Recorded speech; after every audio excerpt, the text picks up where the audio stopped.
Hi everyone, I'm Allie. Hi, I'm Anna. And we are going to show you today a spotlight on a product that we both love, the two-hold bars.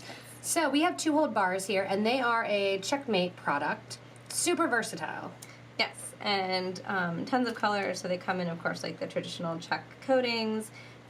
You can see you've kind of got like the whole rainbow going on here. And yeah, they're just... Lots of different finishes. Yeah. Lots of different colors. They're 2x6 millimeter, and you want to think about that. We have a Better Beader episode on kind of using shapes for other shapes, but I feel like these are the easiest building blocks. Yeah, they definitely are. The other ones that are like it would be like the two-hole bricks, which are going to be a little bit thicker.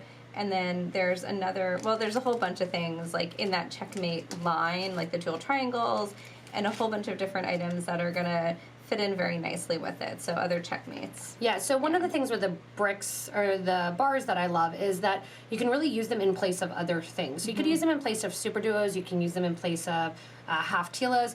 If you need a pattern that has a brick, you can use two bars in that place. And actually this is a great example because this is the Egyptian eye, right? Yep. Egyptian eye, yeah. So this one has two-hole bars next to each other, and they kind of take up the same amount of space as that two-hole brick that you saw.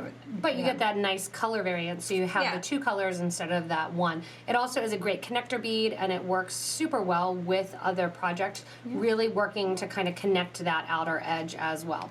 I actually love the two-hold bar. They're an older Czech shape. CzechMates kind of took ownership of them, but they are an older Czech shape. They're just a two-hold bar bead in that 2x6. Tons of different applications for them, tons of different colors. And they're kind of, to me, they're like the Czech O bead. They're kind of like this staple. You can use it in a ton of different ways. You pile them high, pile them low. Yeah, kind of. You can also think of them like the telas, like the half telas or quarter telas. Same kind of use. Use three of them for a tile, all kinds of different uses. And that's where you look at some of the patterns where you may call for the brick or for the tile or for the tela. Look about getting that option to have multiple colors next to one another and have those lines by using multiple bars together. So that's what I think is the cool thing about the bars. If you get a chance, you can check out the links below us in the video to shop with us online at potomacbeads.com as well as .eu, and we will be happy to get some bars out to you. Thanks so much for watching, everybody. Bye.